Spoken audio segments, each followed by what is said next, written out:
Hello guys, welcome to scarlet site. और आज मैं आप सबको सुनाने जा रही हूँ एक डिटेक्टिव नॉवल। इस डिटेक्टिव नॉवल का नाम है हमारा the village of eight graves by Seishi Yokomizo. ये बेसिकली हमारी एक क्राइम स्टोरी है, एक मर्डर मिस्ट्री है, एक डिटेक्टिव थ्रिलर है। और अगर आप एगाथा क्रिस्टी के फैंस हैं या शर्लक होम्स आपने बहुत ज़्यादा पढ़ी है या देखी है तो आपको ये कहानी सुनने में आने वाला है बहुत ज़्यादा मज़ा।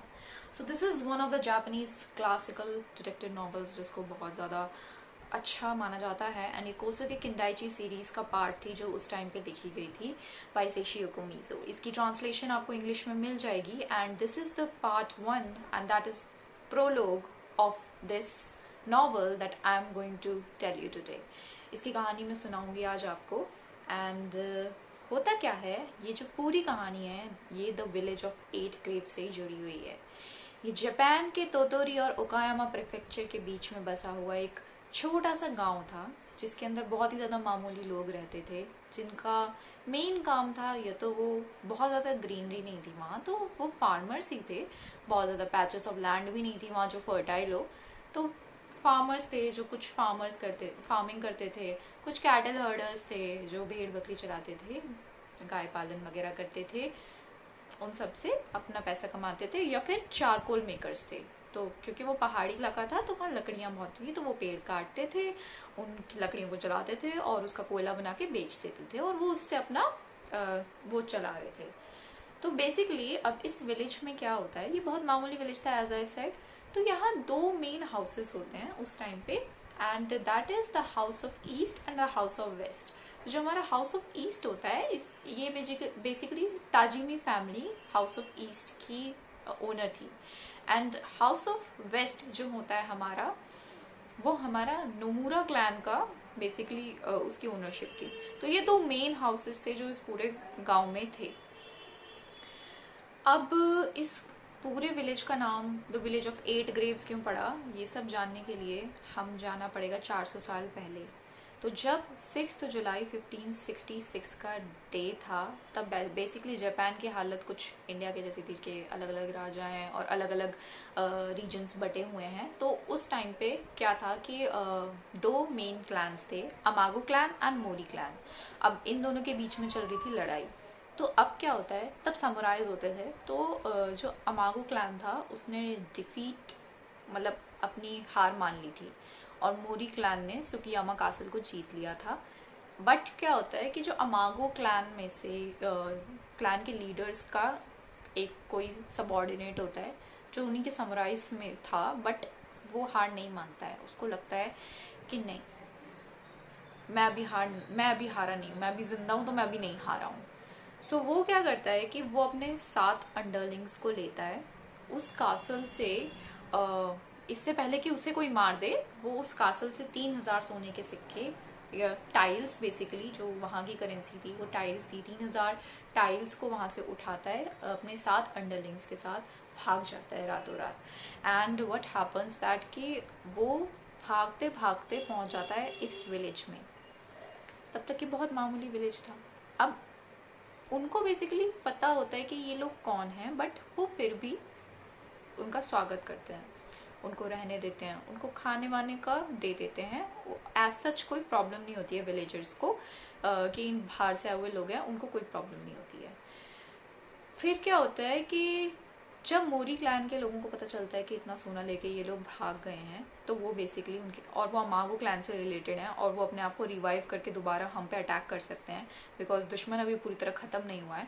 तो अमागो क्लैन क्या करता है, मोरी क्लैन क्या करता है, अब इनके ऊपर बाउंटी लगा देता है कि अब जो भी पकड़ेगा इनको, उनको हम बहुत ज़्यादा पैसे देंगे। तो उस बाउंटी से तब तक 3 महीने तक कुछ नहीं होता।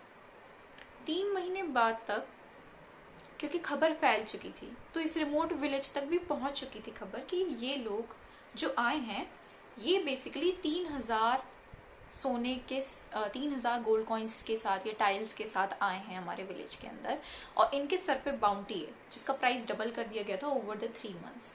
तो अब विलेजर्स के अंदर ना लालच आ जाता है, ऐसा लालच कि क्या हो अगर हम इन्हें पकड़वा दें, क्या हो अगर हम इन्हें मार दें, हमें बाउंटी भी मिल जाएगी और 3000 सोने के सिक्के भी मिल जाएंगे, जो कि बहुत ज़्यादा बड़ा अमाउंट था एक छोटे से विलेज के लिए।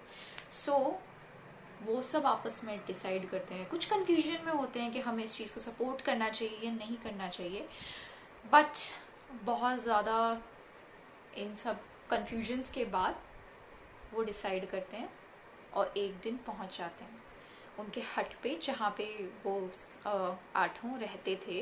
उन्होंने एक बेसिकली गांव में ही वो चारकोल मेकर्स बन गए थे। उनका भी यही था कि उन्होंने सारा सोना, जो भी वो 3000 सोने के सिक्के लाए थे, ये जो गांव था ना ये पहाड़ों से घिरा हुआ था और इसके अंदर ना केव्स थी, बहुत सारी केव्स, लाइमस्टोन की केव्स, और ऐसी केव्स थी कि पता नहीं चलता था कि आप किस गुफा से घुसे हो और कहाँ जाके निकले हो।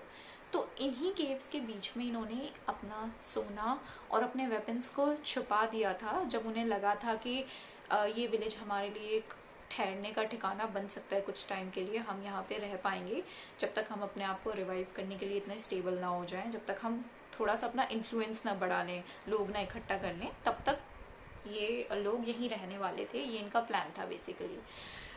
तो इन्होंने सोना छुपा दिया था, इनके पास वेपन्स नहीं थे, और एक दिन इन गांव वाले उस हट पे पहुंच जाते हैं जहाँ पे ये रहते हैं। अब क्या होता है कि इनके पास कोई वेपन्स नहीं है और वो लोग जिसको जो मिलता है वो उठा के ले आते हैं और इनको बहुत बुरी तरीके से मारते हैं।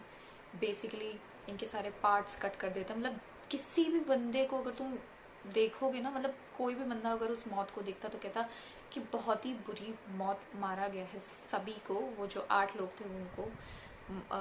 फिर क्या होता है बेसिकली कि जब उन समुराइज का जो वो आ गए थे वहाँ अमागो क्लैन के, उनका जब लीडर मर रहा था ना, तो उसने श्राप दिया था, उसने कर्ज दी थी कि अगली 7 पुश्तों तक इस विलेज में कभी शांति नहीं होगी, कुछ ना कुछ मिसहैपनिंग्स होती रहेगी और मैं अपना बदला लेने आऊँगा, भले ही मैं कैसे भी आऊँ। तो ये विलेज लीडर ने बोला था तब, क्योंकि वो जोश था एग्रेसिवनेस का, विलेजर्स ने किसी ने भी इस बात को इतना ज़्यादा सीरियसली नहीं लिया था और उनको मार के वहाँ पे उसी हाल में छोड़ दिया था। अब कुछ टाइम बाद 3000 सोने के सिक्के अभी भी गुफाओं के अंदर हैं और सब विलेजर्स जानते हैं कि वो वहीं हैं। उनको मोरी क्लैन से बाउंटी मिल गई थी क्योंकि उन्होंने इन लोगों को मार दिया था, बट वो 3000 सोने के सिक्के अभी तक इन्हें नहीं मिले थे और ना इन्हें पता था कि वो उन्होंने कहाँ छुपाए हैं। सो अब हर इंसान के मन में होता है थोड़ा बहुत लालच कि चलो उन्हें ढूंढने जाते हैं। तो जब कोई भी उस सोने को ढूंढने जाता था ना, तो उसके साथ मिसहैपनिंग्स होने लगी थी। कोई गया तो पेड़ के नीचे दब गया, पत्थर के नीचे दब गया, कहीं से फिसल गया, मौतें होने लगी थी धीरे धीरे। सो उनको लगा यार मिसहैपनिंग्स तो हो रही हैं सच में। अब विलेजर्स थोड़ा डरने लगे। अब बेसिकली जो अमागो क्लैन के जो ये समुराइज थे जिन्हें मारा गया इतनी बुरी तरीके से, उनको मारने का प्लान जो बनाया था ना, ये हमारे हाउस ऑफ ईस्ट की ताजिमी फैमिली के हेड शजाइमॉन ने बनाया था। अब शजाइमॉन इस सबका रिंग लीडर था। शजाइमॉन के घर पे ना एक बहुत ही ज़्यादा, घर पे पता नहीं पास में बहुत ही ज़्यादा सेक्रेट सेडार ट्री था।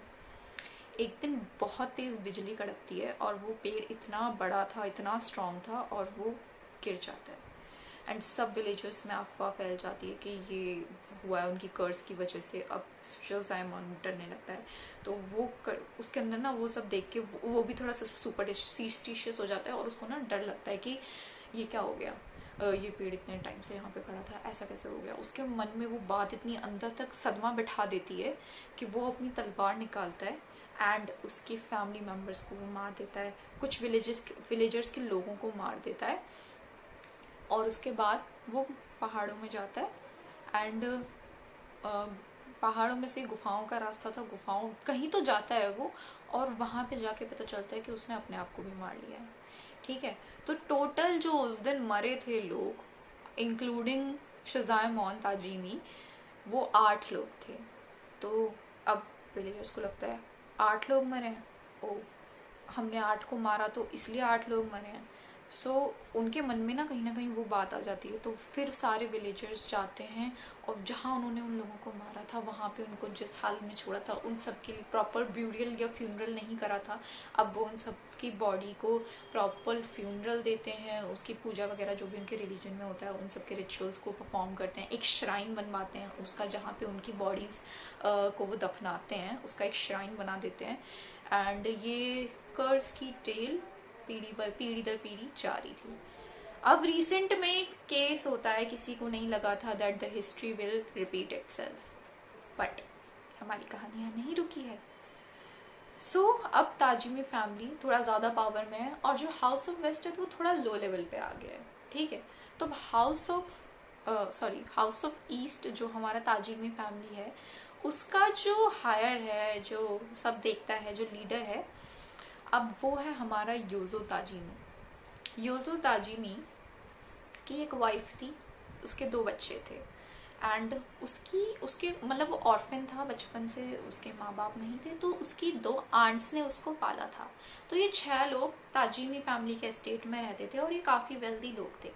बट जो उसकी जनरेशन थी, सुजाइमोन ताजिमी की जो जनरेशन थी, वो बेसिकली कहीं ना कहीं ऐसा था कि उनके अंदर ना वो पागलपन आ गया था जो शुजाइमोन से आया था, या what ever was the reason, वो धीरे धीरे जनरेशन बाय जनरेशन यूजो में भी आ चुका था कहीं ना कहीं। तो ऑल दो उसकी वाइफ थी, उसके बच्चे थे, उसको सुरुको नाम की लड़की पसंद आ जाती है। एंड जब योजो को सुरुको पसंद आ जाती है तो वो उसे फोर्सफुली अपनी मिस्ट्रेस बना लेता है। और क्योंकि सुरुको के जो मम्मी पापा थे वो इकावा फैमिली बेसिकली इतनी power holding according to the मतलब comparing to the Tajimi family उनकी इतनी पावर होल्डिंग नहीं थी।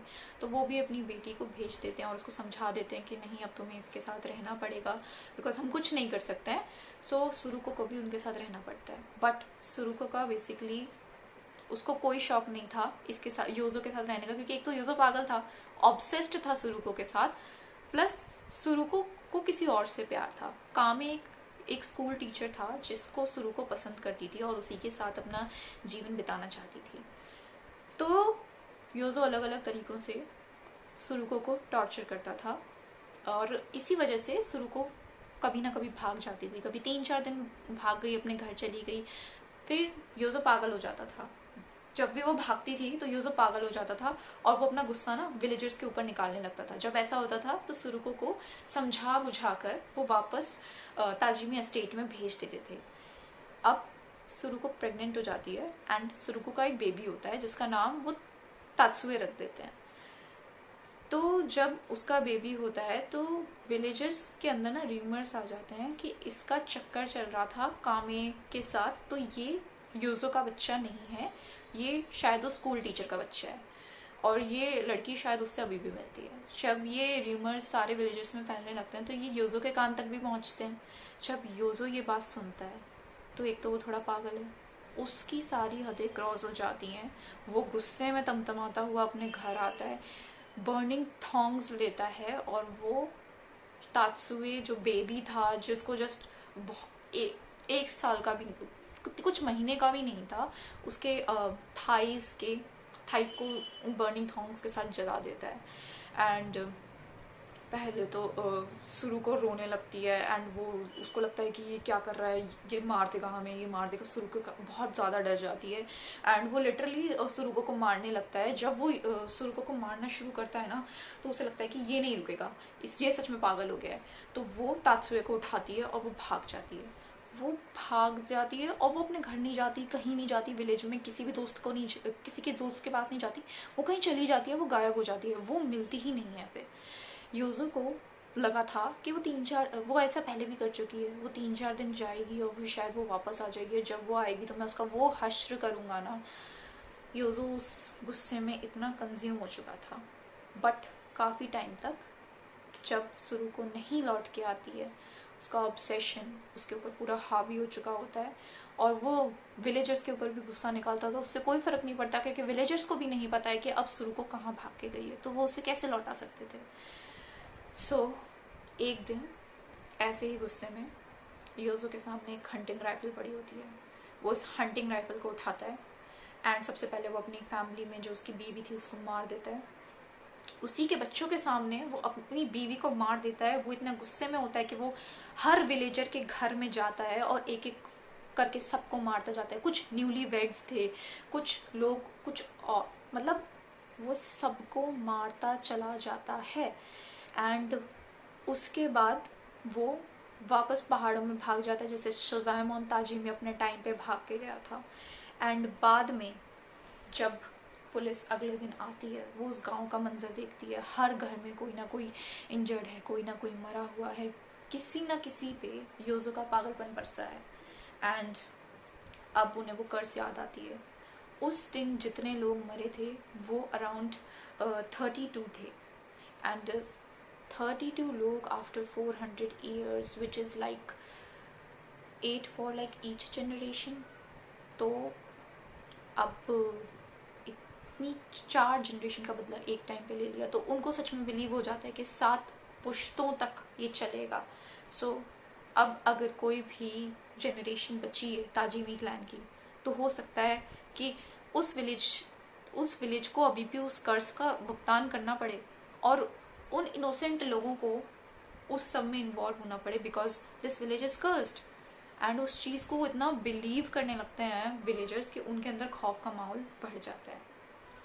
अब इसके बाद जो कहानी शुरू होगी हमारी, वो तात्सुओ की होने वाली है। This is where the prologue of the novel ends and the history will surely repeat itself. So अगर आप इस कहानी को सुनना चाहते हो तो प्लीज़ इस वीडियो को लाइक कर दो। 50 likes I am asking for it. अगर आप इसको से 50 लाइक्स दे दोगे मेरे को, so I will make the part 2 of this video.